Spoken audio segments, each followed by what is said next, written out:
Hello good morning everyone है। अस्ति मैले चाहिँ तपाईँहरूलाई चाहिँ चौधरी स्टाइलमा चाहिँ घुङ्गी चाहिँ कुन तरिकाले पकाउँछ कसरी पकाउँछ भने म तपाईँलाई चाहिँ भिडियो लिएर आउँछु भनेर चाहिँ एउटा चाहिँ प्रमिस गरेको थिएँ होइन।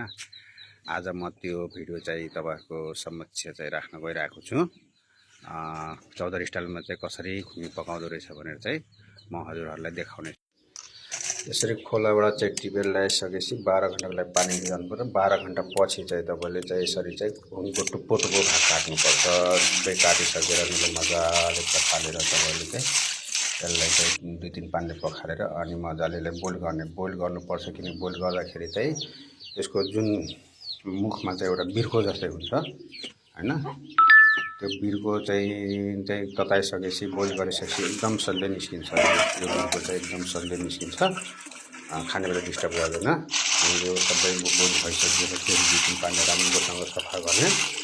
राम्रोसँग सफा गरेपछि पकाउनको लागि चाहिँ कराई बसाल्ने। कराई बसेर तेल तताउने। तेल मजाले तातिसकेपछि होइन, मजाले तातिसकेपछि तेल चाहिँ अनि मेथी हाल्ने, मेथी फुराउने। मेथी पड्किसकेपछि होइन, मेथी पड्किसकेपछि चाहिँ तपाईँले चाहिँ घुङ्गी हाल्ने। त्यसपछि चाहिँ छोपिसकेपछि तपाईँले चाहिँ नुन र बेसार मात्रै अहिले हाल्नु, केही पनि हाल्नु पर्दैन। अनि त्यो ढक्कन हटाउँदै चलाउँदै के नगरेर हामीले चाहिँ यसलाई चाहिँ 5 मिनटसम्म चाहिँ यसरी चाहिँ चलाउँदै पकाउँदै छोप्दै गर्नुपर्छ। र हामीले चाहिँ यसको लागि मसला रेडी गरौँ। मसलामा चाहिँ हाम्रो अदुवा लसुन र खुर्सानी मात्रै होइन, हाल्ने अर्को अनेकौँ मसलाहरू छ। प्याज हालेर टमाटर हालेर के हालेर नि पकाउँछ होइन।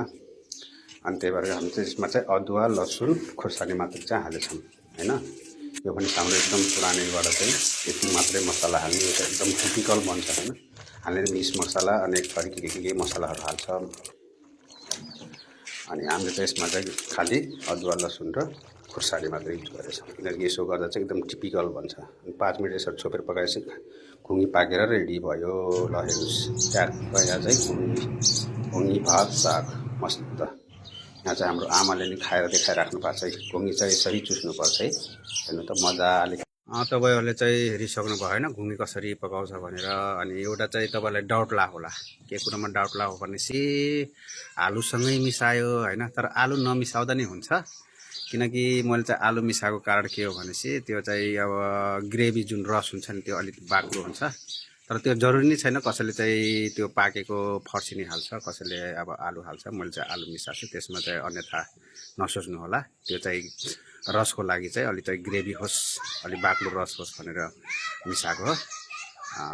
त्यसमा चाहिँ तपाईँहरूले चाहिँ नगर्दा नि हुन्छ, त्यसलाई स्किप गर्दा नि हुन्छ। त्यो के अरे फर्सी र आलु नमिसाउँदा नि हुन्छ। भए चाहिँ फर्सी चाहिँ एकदम राम्रो हो। फर्सी छैन भने चाहिँ आलु मिसाउँदा नि ठिकै हो, आलु नभए नि त्यतिकै पकाउँदा नि भयो।